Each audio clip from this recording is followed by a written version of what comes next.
Halo, perkenalkan nama saya adalah Andi Panjang dengan NIM 242381 dari kelas D semester 3 program studi pengelolaan hutan jurusan Kehutanan Politeknik Pertanian Negeri Kupang.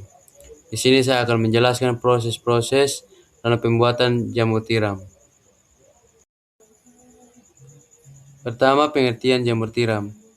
Jamur tiram adalah kelompok Basidiomycota dengan tubuh buah yang menyerupai cangkang tiram. Jamur ini tumbuh subur pada media lignoselulosa seperti serbuk kayu yang menjadikannya sangat cocok untuk iklim tropis Indonesia. Manfaat dan kandungan gizi pada jamur adalah kaya akan protein dan serat, mengandung vitamin B kompleks, sumber mineral penting, dan senyawa biotik untuk kesehatan. Dan yang berikut alat dan bahan yang digunakan saat proses-proses pembuatan jamur. Bahan yang pertama serbuk kayu, serbuk padi, dedak jagung yang halus, kapur pertanian, tepung tapioka, cairan M4, air, bibit jamur, kapas, spiritus, dan alkohol. Dan untuk alat yang kami gunakan yaitu steamer, plastik dengan ukuran 20 x 30, karet, gelang, ring, ruang inkubasi, rumah jamur, sekop, spatula, ayakan halus, alat inokulasi, lilin, dan terpal. Dan komposisi yang digunakan untuk pembuatan jamur tiram: pertama, serbuk kayu 82,5% sama dengan 165 kg. Dedak padi 12,5% atau 25 kg. Dedak jagung 2% atau 4 kg. Kapur pertanian 1,5% atau 3 kg. Tepung tapioka 1,5% atau 3 kg. Dan untuk tambahan cairan M4 dalam setiap pencampuran, ukuran yang digunakan 3-4 tutup. Yang berikut proses pembuatan jamur tiram. Yang pertama, pencampuran media.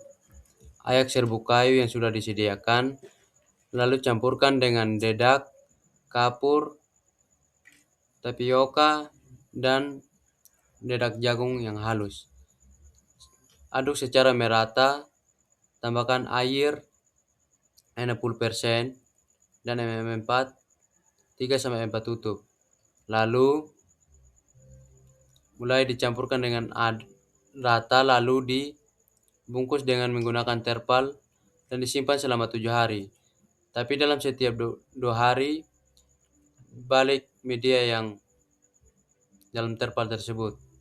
Kemudian pengisian backlog.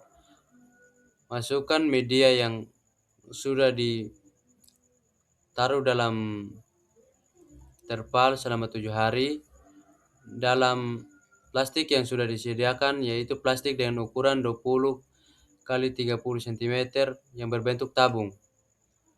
Padatkan media hingga bobot 1,5 kg. Pasang cincin paralon pada leher plastik, lubangi tengahnya, sumbat dengan kapas, dan tutup dengan kertas.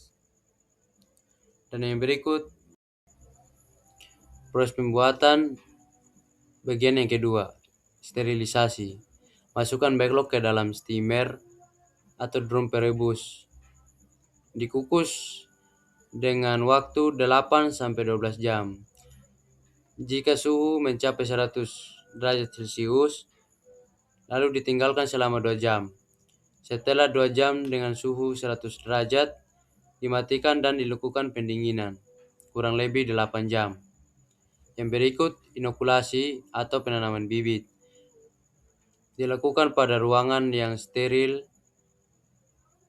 semprot tangan dengan alkohol yang 70%. Buka penutup backlog, masukkan bibit jamur Usahakan tangan dan sekitar tetap steril, lalu tutup kembali dengan kapas dan kertas yang baru, lalu pindahkan ke rumah jamur. Yang berikut, analisis biaya produksi pembuatan jamur tiram. Yang pertama, dedak padi, jumlah 25 kg, harga persatuannya 6.000, jadi totalnya 150.000 rupiah.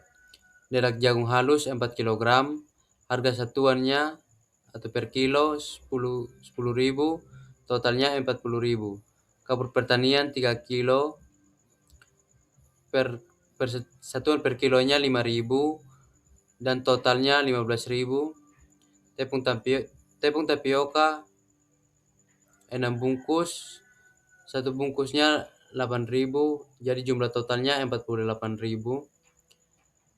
Bahan penunjang oli, alkohol dan lain-lain 180.000 rupiah, dan bensin untuk biaya transportasi, pembelian alat dan bahan. Untuk dua motor, untuk satuan motornya 15.000, jadi jumlah keseluruhan 30.000 rupiah. Jadi total biaya yang dikeluarkan sebesar 471.000 rupiah. Yang berikut masuk pada proses pemeliharaan dan pemanenan. Yang pertama, dalam proses ini jamur butuh waktu untuk tumbuh kurang lebih 1 bulan.